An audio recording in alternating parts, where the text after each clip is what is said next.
Salut, c'est Johan. Aujourd'hui, je vais vous parler de ma thèse que je fais à Sorbonne Université sur la régénération cardiaque. Pourtant, je pensais que le cœur n'était pas un organe capable de se régénérer. Alors ouais, c'est vrai, à l'âge adulte, la régénération est très faible. En fait, ce qui se passe, c'est que quand tu as une blessure cardiaque, tu as beaucoup de cellules qui vont mourir, notamment les cellules responsables de la contraction, les cardiomyocytes, donc c'est celles qui vont permettre à ton cœur de contracter et de pomper le sang. Et en fait, ces cellules, à l'âge adulte, il y a une grosse difficulté à les remplacer parce qu'il n'y a pas de cellules souches qui seraient responsables du remplacement de ces cellules. Et les cellules déjà présentes, donc les cardiomyocytes déjà existants, ne sont pas capables de proliférer pour remplacer les cellules qui sont mortes. Mais du coup, pourquoi vous pensez qu'il y a quand même de l'espoir pour réparer nos petits cœurs? Ce qui est vraiment intéressant, c'est qu'il y a des études qui ont été faites chez les mammifères nouveau-nés ou néonataux, si par hasard je laisse glisser le terme plus tard, notamment chez les souris, où ils se sont rendus compte que pendant la première semaine, les 7 premiers jours de vie grossièrement chez la souris, il y a une capacité de prolifération des cardiomyocytes qui va permettre une régénération très efficace avec à la fin pratiquement pas de cicatrices et un cœur qui fonctionne de manière optimale. Et du coup, quelles sont les différences entre un cœur de nouveau-né et un cœur adulte?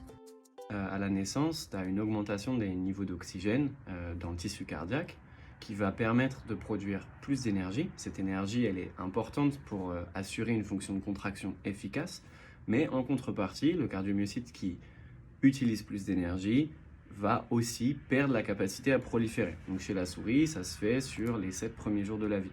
Donc à la fin, à l'âge adulte, tu as des cardiomyocytes qui contractent beaucoup plus efficacement que les cardiomyocytes néonataux, donc nouveau-nés, mais ils sont incapables de proliférer et donc de remplacer des cellules qui seraient mortes pendant une blessure.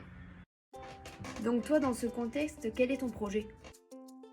En fait, on essaie de mieux comprendre comment fonctionne le cardiomyocyte nouveau-né. On a un gène cible dans ce contexte. On pense qu'il est impliqué dans la régulation et la maintenance de la prolifération des cardiomyocytes nouveau-nés, justement parce qu'il est connu comme régulant la production d'énergie de la cellule. Dans d'autres tissus, il fait ça, et on pense qu'il pourrait le faire aussi chez le nouveau-né.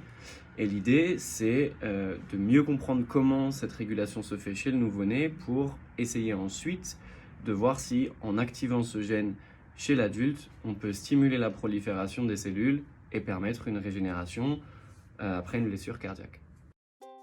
Et donc, si ça marche, quelle est la suite?